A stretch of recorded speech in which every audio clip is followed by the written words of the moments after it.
Regeneração e imortalidade são conceitos recorrentes no mundo de Naruto. Desde Hashirama, que conseguia se recuperar de ferimentos graves sem sequer formar selos de mão, até as bijus, que são praticamente eternas, ou mesmo Hidan, com sua imortalidade.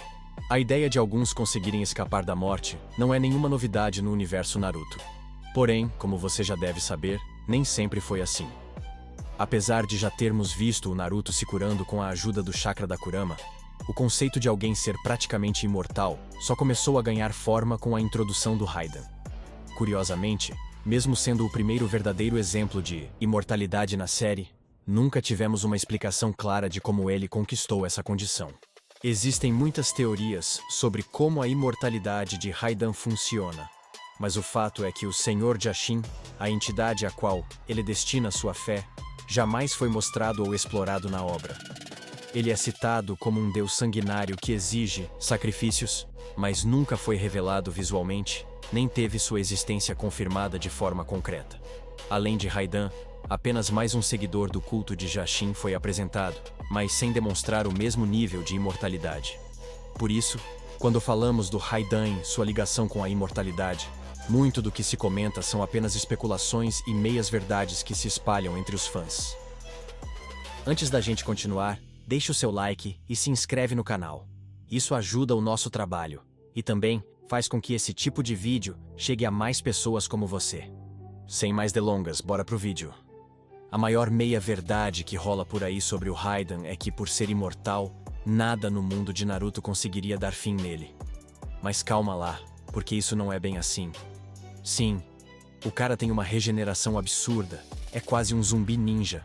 Só que se a gente juntar tudo o que sabe sobre ele, dá pra ver que existem vários jutsus no universo de Naruto que poderiam sim acabar com ele de vez. Na real mesmo, se eu contar direitinho, tem uns 6 jutsus que podem dar cabo do Hidan. E é por isso que hoje eu quero trocar uma ideia sobre um tema que talvez pareça específico demais para alguns, mas que é bem interessante. Agora vambora falar sobre os 6 jutsus que poderiam matar o Raiden. Primeira coisa que a gente tem que assumir aqui é o seguinte: todo mundo no universo de Naruto que tem alguma parada ligada à imortalidade, tipo o Raiden, o Jura, o Naruto, o Hashirama, provavelmente tem um ponto fraco, uma parte do corpo, que se for destruída, não vai se regenerar. No caso da Sakura e da Tsunade, por exemplo, esse ponto é bem conhecido, aquele diamante na testa. Ele representa o selo Byakugou, onde elas acumulam chakra por anos e anos, para ativar o famoso Força de 100 e garantir uma regeneração surreal.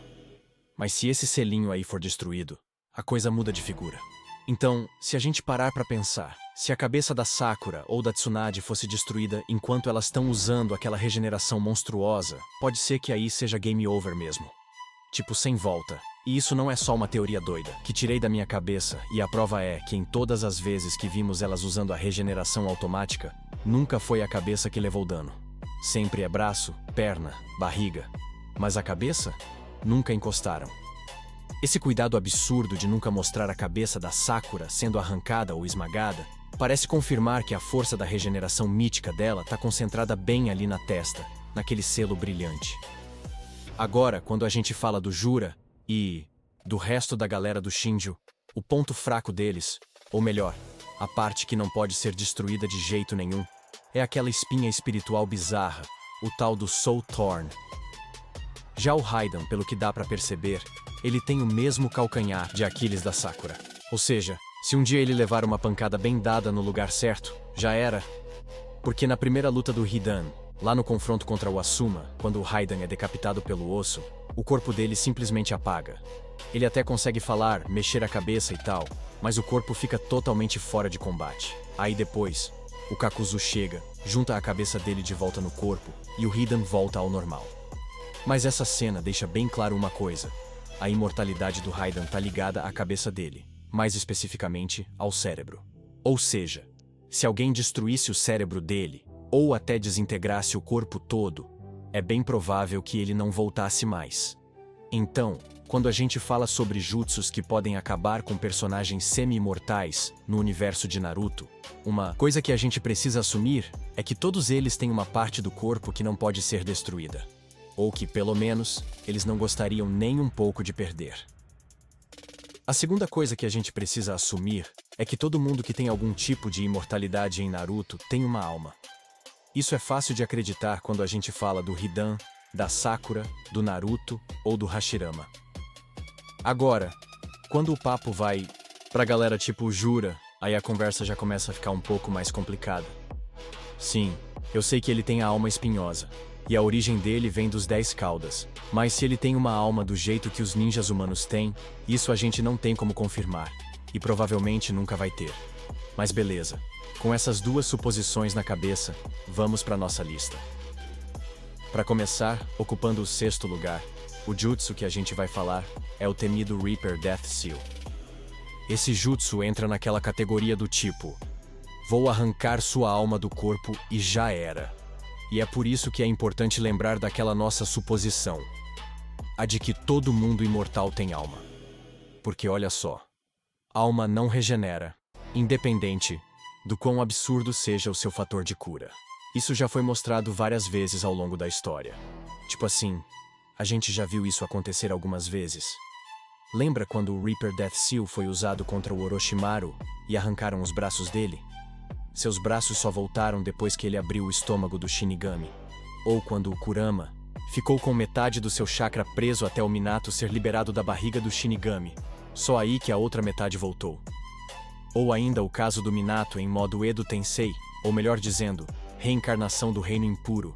Ele teve os 2 braços destruídos pelas Truth-Seeking Orbs e não conseguiu regenerar, mesmo sendo um morto-vivo com regeneração absurda. Jutsus que mexem com a alma não têm volta.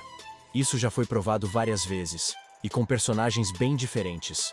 O Orochimaru, que tem uma regeneração maluca, o Kurama, que é uma entidade de chakra e tecnicamente não pode morrer, e até o Minato em Edo Tensei, que teoricamente tem regeneração infinita. Ou seja, já ficou bem claro que não importa o nível de imortalidade ou regeneração, se o jutsu arranca a alma, já era. Não tem cura, não tem regeneração que dê conta. Agora, a única brecha nisso, e eu digo única mesmo, é em casos como o do Jura, ou até do próprio Raiden. Porque olha só, pode ser que o Jura nem tenha uma alma no sentido tradicional. E aí o Reaper Death Seal não teria nada pra puxar, sacou?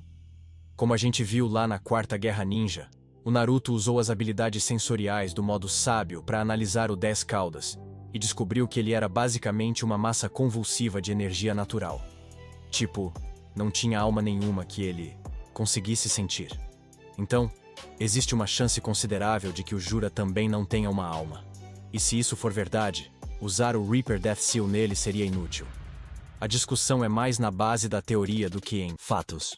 Muita gente acredita que o tal Senhor Jashin na real é o próprio Shinigami que aparece quando o Reaper Death Seal é invocado. Afinal, o selo traz um deus da morte, e é aí que a galera começa a ligar os pontos. Mas até hoje, isso nunca foi confirmado de verdade. E se existe uma entidade no universo Naruto com poder suficiente para realmente conceder a imortalidade para alguém, esse alguém provavelmente é o próprio deus da morte. Então não seria exagero pensar que, se alguém tentasse usar o Reaper Death Seal contra o Raiden, o deus da morte virasse e falasse: "Não, esse aí não. Gosto desse cara vivo." É meio doido? É. Mas faz sentido dentro da loucura que é o mundo ninja. Vamos lá, porque o nosso rolê de sugar a alma dos imortais está só começando. Na 5ª posição da nossa lista, temos o jutsu de roubo de alma do caminho humano. O caminho humano é, curiosamente, um dos mais respeitados entre os 6 caminhos de Pain. Mas olha que doideira. Pro Nagato, esse é justamente o caminho menos importante. Tanto que ele basicamente usa o caminho humano como carne de canhão nas lutas mais tensas. Tipo naquela batalha final contra o Naruto, em que ele joga o coitado para proteger o caminho animal. Um baita escudo humano. Bom, tecnicamente não foi a batalha final dele. Mas foi a última enquanto ele ainda estava vivo, né? Agora, quando a gente fala de matar imortais, o caminho humano é, na real, o mais importante de todos que o Nagato tinha. E talvez o mais importante que qualquer usuário de Rinnegan pode ter. Porque todo mundo que tem Rinnegan tem acesso ao caminho humano. Normalmente, esse caminho é usado para coletar informações, tipo o espião da galera. Ele basicamente coloca a mão na cabeça do inimigo, puxa a alma do corpo e pronto. Sabe de todos os segredos mais sombrios que o cara esconde. tá ligado? É tipo um interrogatório nível máximo, sem chance de mentir. E o lance secundário de arrancar a alma de alguém pra pegar informação é que a pessoa morre. Simples assim. Então, no fim das contas, o caminho humano funciona quase como o Reaper Death Seal, só que com bônus. Você ainda recebe umas infos valiosas e não morre no processo. Ou seja, qualquer usuário de Rinnegan poderia, teoricamente, acabar com qualquer personagem que tenha algum tipo de imortalidade sem suar muito. É só chegar, puxar a alma e tá feito. E é por isso que, na segunda treta entre o Naruto e o Nagato, quando o Nagato voltou na forma de Edo Tensei, ele tentou puxar a alma do Naruto direto. Porque, mano, é o jeito mais garantido de finalizar alguém de vez. Sem regeneração, sem truquezinho, sem segunda chance. Então, essa habilidade de roubar a alma do caminho humano funcionaria com qualquer um que o Reaper Death Seal também funcionaria. E por isso, sim, ela merece estar acima do Reaper na nossa lista. No nosso quarto lugar vem o Raio Destruidor da Delta. Pode ser que alguns não lembrem, mas a Delta tem um olho cibernético que funciona praticamente como um Rinnegan, sacou? Ela consegue absorver qualquer jutsu que vier na direção dela. E, mais, esse olho dá pra ela disparar um raio de destruição, tipo um laser super poderoso, que teoricamente destrói o corpo da pessoa tão completamente que nem quem tem o melhor fator de regeneração do universo Naruto conseguiria se recuperar. E o motivo? Qualquer coisa que leva esse raio destruidor tem suas células completamente obliteradas, sumindo de vez. Esse raio da Delta provou isso na prática, destruindo o braço inteiro do Kawaki quando ele pulou para salvar o Naruto. E só, para lembrar, o Naruto provavelmente teria morrido na hora se tivesse levado esse raio também.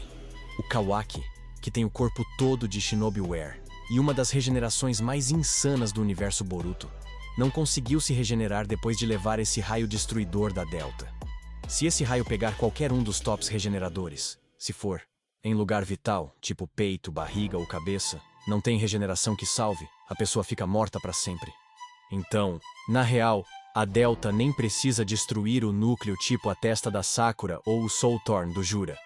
Enquanto ela acertar qualquer parte vital para o funcionamento do corpo no dia a dia, já era. Se a pessoa não conseguir regenerar essa parte essencial, pode dar adeus. Por isso que o Raio Destruidor da Delta é uma das habilidades mais sinistras no universo Naruto para matar quem tem regeneração cabulosa. Porque tipo, se você não acertar braço ou perna, já era, tá morto. E se você acertar o braço ou a perna, beleza. Só que no resto da luta, o cara vai tá mancando ou só com um braço. Mas como esse jutsu dá pra bloquear meio que de leve, ele não vai ficar tão lá no topo da lista. Nem chega perto do nosso número 3, Ash Killing Bone. Sério. Esse aí não é um jutsu que você vai querer tentar bloquear. Ash All Killing Bone é um Kekei-Mora, ou seja, é uma mistura de todos os 5 elementos básicos de chakra com Yin e Yang. A gente só viu isso sendo usado pela Kaguya, e com um baita efeito, diga-se de passagem. Esse é o mesmo jutsu que o Kimimaro usava para fazer os ossos saírem do corpo dele, apenas foi derivado. A diferença é que esse aqui permite que o usuário dispare ossos do próprio corpo, e se esses ossos acertarem alguém, acabou. A pessoa vira cinzas, literalmente. É daí que vem o nome, afinal. E olha só, o Obito, que estava com metade do corpo feito de células do Zetsu branco, ou seja, metade de Hashirama, e ainda tinha recebido aquele power-up do Sábio dos 6 Caminhos, o mesmo que ele depois passou pro Kakashi. Nem ele conseguiu tancar esse jutsu. Foi obliterado tentando salvar o Naruto, o Sasuke e o Kakashi. Tipo, completamente. Então, se o Obito, que mesmo não estando no auge ainda tinha um dos fatores de cura mais insanos de toda a série, não conseguiu resistir ao Ash All Killing, dá pra dizer com segurança que qualquer humano que for atingido por esse jutsu vai virar pó do mesmo jeitinho. Tipo assim, o Obito sobreviveu depois de usar o Rin Rebirth, e ainda teve a Jubi arrancada dele na marra. Na moral, eu diria que o fator de regeneração dele é até melhor que o do Raiden. E por isso, não importa quantas partes do seu corpo você consegue regenerar, ou se você consegue morrer 100 vezes e voltar, se você for acertado por esse jutsu, já era. Vai direto pro pote. Tamo entrando no top 2, galera, e agora o papo é destruição molecular real oficial. Tipo assim, quando a Matsuri foi cortada, ainda dava pra olhar pros pedaços e falar: isso aí era a Matsuri. Mas quando cada molécula do seu corpo, É desintegrada, mano. Já era. Aquilo não vira mais nada. Não tem Soul Torn, não tem reconstrução, não tem volta. E é aí que entra o nosso número 2 da lista. C4. Essas microbombas entram no corpo do inimigo quando ele respira. E aí, já era. É literalmente destruição de dentro pra fora. Diferente do Ash Killing Bone, que precisa acertar diretamente o alvo, o C4 espalha suas partículas pelo ar. E basta o inimigo existir no mesmo ambiente para começar a morrer por dentro. É tipo assim, se você tem respiração, você perdeu. E o mais bizarro, mesmo gente com regeneração absurda, tipo o Orochimaru ou até um Shinju como o Jura, teria muita dificuldade em se recuperar disso. Porque como você regenera se todas as suas células explodiram ao mesmo tempo? Não dá. Essa técnica é subestimada demais, mas é sem dúvida uma das mais letais de todo o universo de Naruto. E o mais louco é que o Deidara ainda nem é considerado um dos ninjas mais poderosos. Mas quando o assunto é destruir imortal, ele chega perto do topo da lista. Agora segura aí, porque o que tá vindo no primeiro lugar é, bem, digamos que nem o C4 se compara. A única razão pela qual a Kaguya conseguiu acertar alguém do time 7 e o Obito com o Ash Killing Bone foi porque ela puxou geral para uma dimensão de gravidade absurda, deixando Naruto e Sasuke colados no chão, parados, só esperando virar farelo. Mas o Deidara, o cara basicamente cobre o campo inteiro de batalha com bombas microscópicas que, se você respirar, já era. Virou cinza por dentro. É uma habilidade insana. A técnica não funcionou contra o Sasuke. Mas honestamente, era pra ter funcionado. Só que quando o assunto é apagar alguém da existência por completo, vamos falar a real. Qualquer outro jutsu do mundo Naruto parece brincadeira perto do estilo poeira. Também conhecido como jutsu de desmontagem atômica, essa técnica usada por lendas como Onoki e Umu é de longe a forma mais prática e absurda de desintegração molecular de toda a série. Esse jutsu é tão apelão que, diferente de técnicas que matam com impacto ou destruição física, o estilo poeira literalmente desintegra tudo em nível molecular. Ou seja, se você for pego, não sobra nem célula para reanimar. A primeira vez que vimos ele em ação foi com o Mu, o segundo Tsuchikage. Só aí já dá para sentir o peso, já que ele era considerado uma lenda viva, mestre do camuflado, sensor nato e especialista em combate aéreo. E mesmo assim, o cara foi derrotado por seu próprio aprendiz, o velho Onoki, que dominava o mesmo jutsu. E quando eu digo velho, é sério. O Onoki já estava nos seus 80 anos durante a Quarta Guerra Ninja, com dor nas costas e tudo. Mas mesmo assim usou o estilo poeira de forma tão insana que deu conta de destruir dezenas de Susanoo de clones do Madara com um único disparo. Cortar a técnica da Floresta Profunda no meio, uma invocação que cobria o campo de batalha inteiro. Segurar o próprio Mu reencarnado com Edo Tensei, mesmo ele estando imortal e com chakra infinito. E ainda por cima, usar o jutsu para anular ataques em área que mais ninguém conseguiria defender. Enquanto Madara fazia chover meteoros, quem foi que levantou o voo para tentar impedir o impacto? Onoki. Com quase 90 anos e um jutsu que só ele sabia controlar com tanta precisão. E talvez o momento mais decisivo, quando os 5 Kage enfrentam o Madara. Em meio ao caos, é o estilo poeira que obriga o Madara a começar a levar a luta a sério. Até mesmo ele, com todos os upgrades dos olhos e do Rinnegan, evitava ser atingido diretamente pelo estilo poeira. E se o Madara tá evitando uma técnica, é porque ela realmente pode matar. Esse jutsu não depende de armadilha, não precisa de setup, e mesmo com o usuário em desvantagem numérica ou física, um único acerto decide a luta. Estilo poeira é o tipo de técnica que não deixa margem para revanche. Se te pega, acabou. E é por isso que ele ocupa o nosso topo da lista, ficando em primeiro lugar. E aí, curtiu esse ranking? Tem algum jutsu que tu acha que merecia entrar na lista ou até mesmo ficar no topo? Comenta aí embaixo porque eu quero saber a tua opinião. Se curtiu o vídeo, já mete o dedo no like, se inscreve no canal e ativa o sininho para não perder nenhum conteúdo novo. Aqui no Lendas do Anime, a gente sempre traz as teorias mais insanas, os rankings mais cabulosos e tudo que faz esse universo ser simplesmente lendário. Valeu por assistir até o final e até a próxima.